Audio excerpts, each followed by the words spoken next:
Bagaman impeach na ng Kamara, mahaba po ang magiging proseso ng impeachment trial kay Vice President Sara Duterte. Ang Senado ang magpapasya kung mananatili ba o tuluyang mapapatalsik sa pwesto ang bise. Ang mga tungkulin at kapangyarihan ng Senado bilang impeachment court.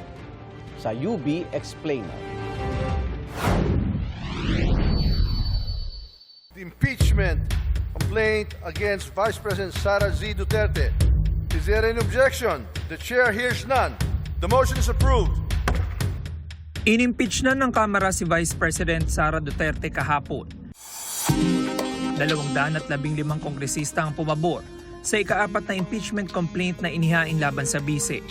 Pagkatapos nilang itransmit sa Senado ang Articles of Impeachment, Senado ang tatayong impeachment court. Sa Rules of Procedure on Impeachment, ang Senate President ang magpe-preside sa impeachment trial.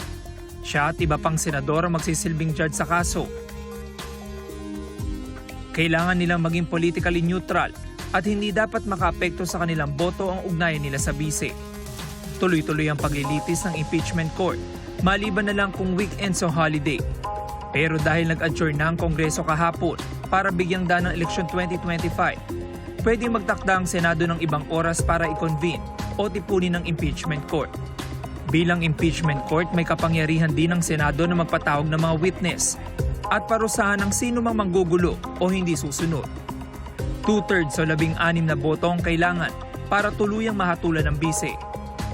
Kung bigo ang impeachment, mananatili siya sa pwesto at hindi pwedeng sampahan ulit ng impeachment complaint sa loob ng 1 taon batay sa saligang batas. Si Vice President Sara Duterte ang unang Vice Presidente ng Pilipinas na na-impeach.